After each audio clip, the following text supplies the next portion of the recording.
England में 3 W होते हैं जिनका भरोसा नहीं होता। वेदर माने मौसम, कभी भी बदल जाएगा।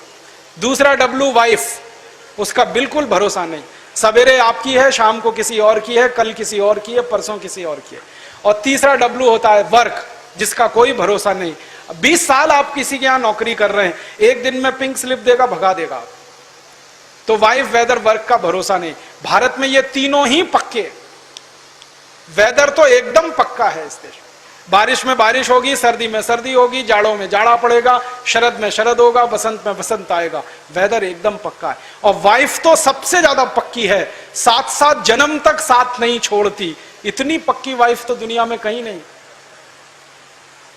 और वर्क भी पक्का है इस देश। तो यहां तो बिल्कुल उल्टा मामला है। हमारी कविताएं तो ऐसी होनी चाहिए जैसा हमारा स्वभाव, जैसी हमारी परंपरा, जैसा हमारी संस्कृति, जैसी हमारी सभ्यता। अंग्रेजों की कविताएं हम क्यों सीखें, क्यों सिखाएं? तो ये मूर्खता बंद करिए अपने जीवन से। ये अंग्रेजियत का भूत उतार दीजिए अपने जीवन। व्यक्तिगत बातचीत में अंग्रेजी के शब्दों का प्रयोग कम से कम करिए, कम से कम करिए। रौब मत झाड़िए दूसरों पर अंग्रेजी बोलकर। गलत सलत तो बिल्कुल मत बोलिए, टांग मत तोड़िए अंग्रेजी के। उनकी भाषा है, उनको मुबारक हो। और इस भाषा के बारे में 2-3 गलतफहमियां दिमाग से निकाल दीजिए। अंग्रेजी अंतरराष्ट्रीय भाषा नहीं है। 200 देश हैं, उनमें से सिर्फ 14 देशों में अंग्रेजी चलती है, बाकी कहीं अंग्रेजी नहीं। फ्रांस में फ्रेंच है, जर्मनी में जर्मन है, रूस में रशियन है, जापान में जापानीज है, चीन में चाइनीज है, हॉलैंड में उनकी अपनी भाषा है, डेनमार्क में डेनिश है। सब देशों की अपनी भाषाएं हैं। अंग्रेजी सिर्फ उन्हीं देशों में है जो अंग्रेजों के गुलाम थे। Australia, New Zealand, Canada, Bharat, Pakistan, Bangladesh, America, ये सब अंग्रेजों के गुलाम देश हैं, इसलिए अंग्रेजी, बाकी नहीं है। और अंग्रेजी दुनिया की सबसे रद्दी भाषा है क्योंकि शब्दों की संख्या सबसे कम है और व्याकरण इसका सबसे ज्यादा मूर्खता वाला है। यूनाइटेड नेशंस में भी अंग्रेजी नहीं चलती, वो फ्रेंच में काम करते हैं। एक बार मैंने पूछा उन लोगों को कि आप अंग्रेजी में काम क्यों नहीं करते, उन्होंने कहा बेकार भाषा है। फ्रेंच में क्यों काम करते हैं, वो कहते हैं बहुत वैज्ञानिक भाषा है। मैं पूछा फ्रेंच की वैज्ञानिकता क्या है, तो उन्होंने मुझे इतनी गहरी बात कही। उन्होंने कहा कि फ्रेंच में शब्द रूप और धातु रूप दोनों अलग अलग हैं। तो मैं पूछा ये कहां से आपने सीख लिया? उन्होंने कहा ये हमने संस्कृत से सीख लिया, क्योंकि संस्कृत में शब्द रूप और धातु रूप अलग अलग। संस्कृत दुनिया की सब भाषाओं की मां है, इसलिए संस्कृत सीखिए, लोगों को सिखाइए। संस्कृत बोलिए, लोगों को बुलवाइए। हिंदी सीखिए, हिंदी सिखाइए। मराठी, तमिल, तेलुगु, कन्नड़ सीखिए, सिखाइए। इस अंग्रेजी की टांग मत तोड़िए। फिर आप बोलेंगे जी दुनिया में व्यापार करना है तो अंग्रेजी चाहिए। बिल्कुल नहीं चाहिए। जापान के लोग सारी दुनिया में व्यापार करते हैं जापानीज में, जर्मनी के लोग सारी दुनिया में व्यापार करते हैं जर्मन में, रूस के लोग सारी दुनिया में व्यापार करते हैं रशियन में। अगर वो ये सब कर सकते हैं तो हम भी कर सकते हैं हिंदी में और संस्कृत में। अंग्रेजी सिर्फ उन्हीं लोगों को सीखनी चाहिए जो इंग्लैंड जाएं, और जब जाएं वीजा मिले तो सीख लेना। अभी से क्यों दिमाग खराब कर रहे हो अपना? और इंग्लैंड जाने का वीजा 115 करोड़ को तो मिलने वाला है नहीं, तो जबरदस्ती बचपन से क्यों सिखा रहे हो इन सबको? और इसका सबसे बड़ा दुष्परिणाम जानते हैं क्या होता है? जब मार मार के किसी बच्चे को आप अंग्रेजी सिखाते हैं, उसकी जिंदगी का 6 गुना समय आप बर्बाद कर देते हैं। जो बात बच्चा मातृभाषा में 1 घंटे में सीखता है, वही बात अंग्रेजी में सीखने में 6 महीने लग जाते हैं उसको। कितना समय बर्बाद किया आपने उसको? मैंने एक दिन हिसाब निकाला, सारा पाठ्यक्रम हम हिंदी में कर दें, मातृभाषा में कर दें, तो इंजीनियरिंग की पढ़ाई 2 साल में हो जाती है। मेडिकल की पढ़ाई 1.5 से पौने 2 साल में हो जाती है। इतना समय हम बचा सकते हैं। पहली कक्षा से 12वीं कक्षा तक अंग्रेजी हटा दी जाए तो जितना 12 साल में हम बच्चों को सिखाते हैं वो 2 साल में सिखा सकते हैं।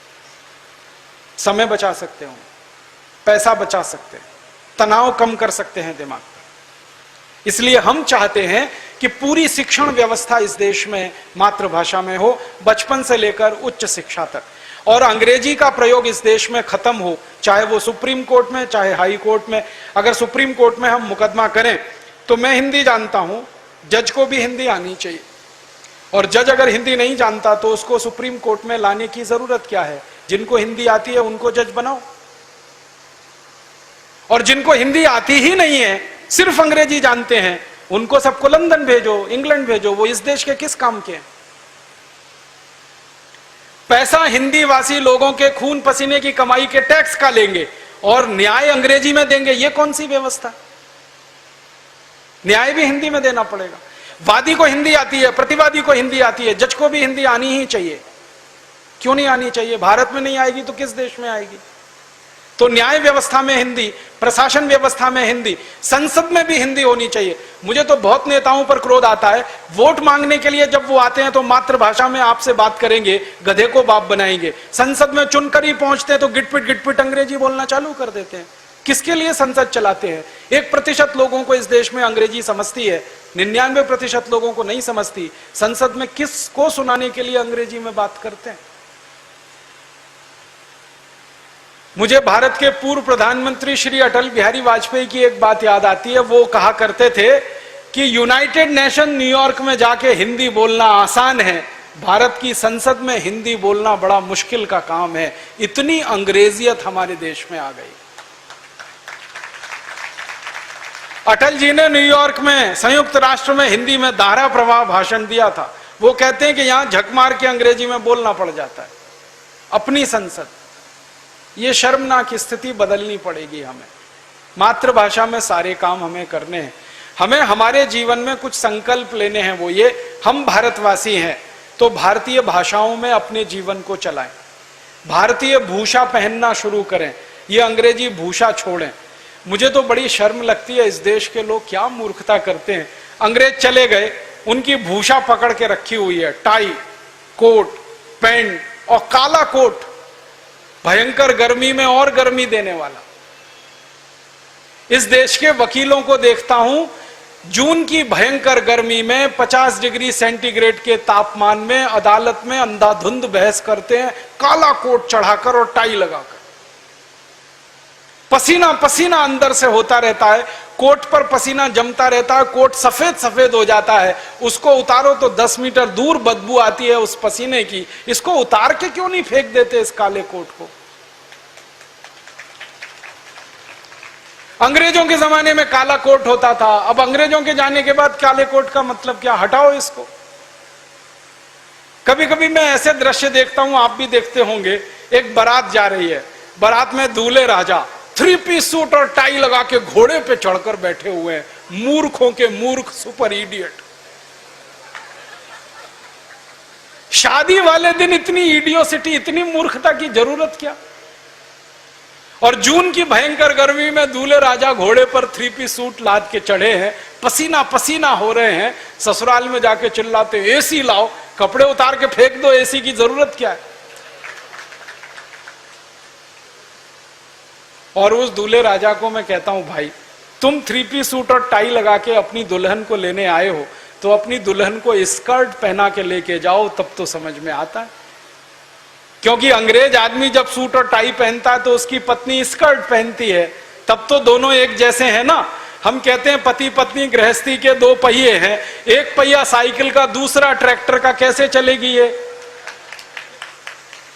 एक को तो 3 पीस सूट और पहना दिया टाई, और पत्नी को साड़ी में, तो पत्नी को स्कर्ट में रखो, तुम 3 पीस सूट और टाई में रहो। या तुम पत्नी को साड़ी में रखते हो तो खुद धोती कुर्ता क्यों नहीं पहनते? भारतीय पोशाक कितनी अच्छी पोशाक है, धोती कुर्ता पजामा खुला रहता है ना, अंदर हवा जाती रहती है। पतलून एकदम टाइट पहन लेते हैं और जीन्स चढ़ती नहीं है तो जमीन पर लेट जाते हैं, 45 डिग्री पे पांव उठा के खींच खींच के चढ़ाते हैं। ऐसी टाइट जीन्स पहन के बैठे, और चढ़ गई तो उतरती नहीं है, और कई बार उसके साथ बहुत कुछ उतर जाता है। ऐसे मूर्ख लोग इस देश में कहां से आ गए? ये अंग्रेजी भूषा छोड़ो, अंग्रेजी भाषा छोड़ो, सब कुछ बंद करो, ये अंग्रेजों का खत्म करो इसको। ये ठीक नहीं।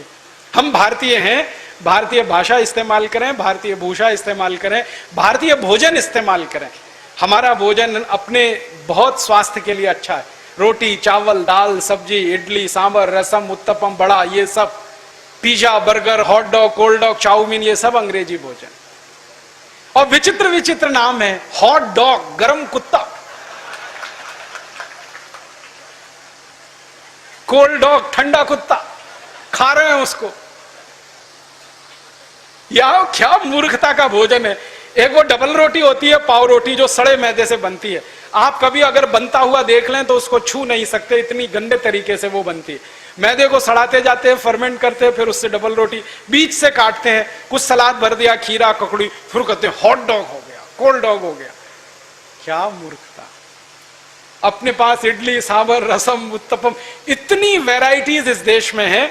यूरोप और अमेरिका में तो कुछ नहीं है। पाव रोटी, डबल रोटी यही खाते हैं पूरे देश में। 24-25 देशों में एक ही भोजन है और कुछ है ही नहीं।